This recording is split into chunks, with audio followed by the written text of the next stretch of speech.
Shah Aghlani lost her mother was killed, and she was actually registered as a disabled person. So Shah has been very involved in the whole PEEPs and the regulations, the recommendations that were put in place after the phase 1. So Shah Aghlani. Good morning, everyone.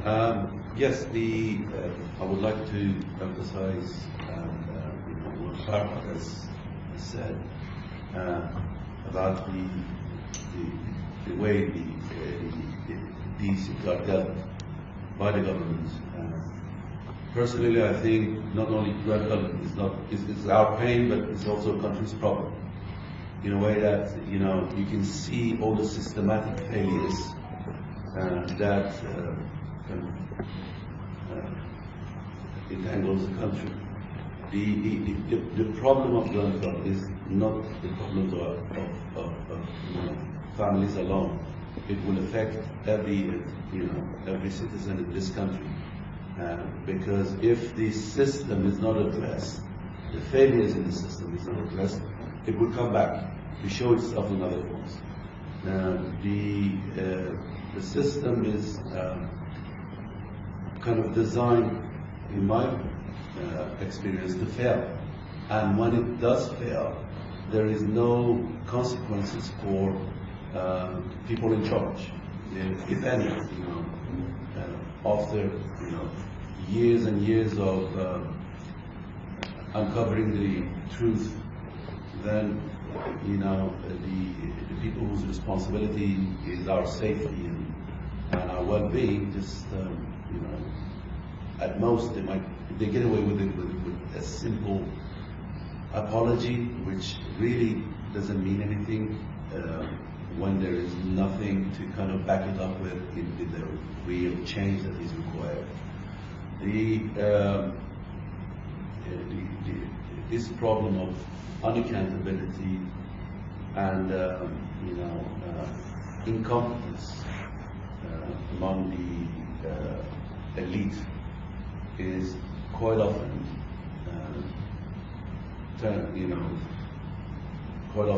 is dismissed or they turn a blind eye to it. They don't address it.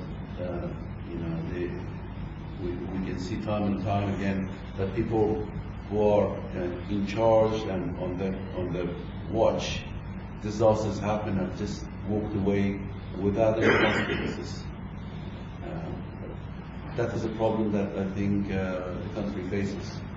From post office to Grenfell, you can see the sequence of failures, not only in management, but accountability, where the prosecutors are reluctant to prosecute, where the whole system is designed to prevent any serious accountability.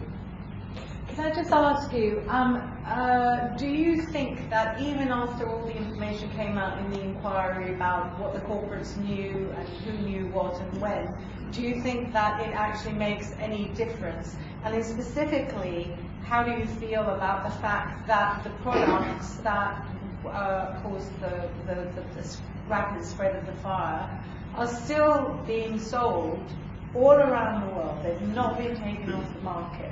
How do you feel about that? Because with the Sub Postmasters, one of the issues that's come up is that Fujitsu continued doing business, continued getting contracts. I think £2 billion since the court's decision, that they just carry on making money and the people carry on staying in their jobs, move from one chair to another. How do you feel about that? How does that make you feel as someone who suffered at the hands of that negligence? Well, of course, these situations often, brings out anger and despair among people. The core problem lies with the prosecution system that is, as I said, reluctant to prosecute. And when they do prosecute, the penalties and repercussion for people involved is minimal. If we had a system in place to keep these corporations in check, just like they do in North America.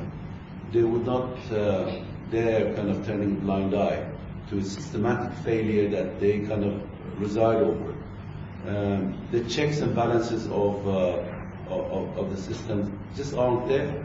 You know, they can do whatever they like, and they know that they would get away with minimal fines or repercussion for themselves.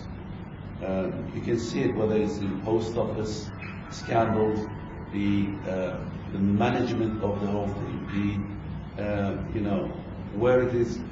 If you look at the way these things are handled, I think that's where the problem lies. There is no serious management that is honest, fair, and you know, objective. They manage the situation, and usually, if there is any fine, the fines are minimal, and they go on doing the same, you know, old thing. Even though with Grenfell, tremendous amount of information came up through inquiry, but they just you know, dismiss it. It does not get adopted by the government, so you know, lessons would be learned is out of the window. They just continue on as usual.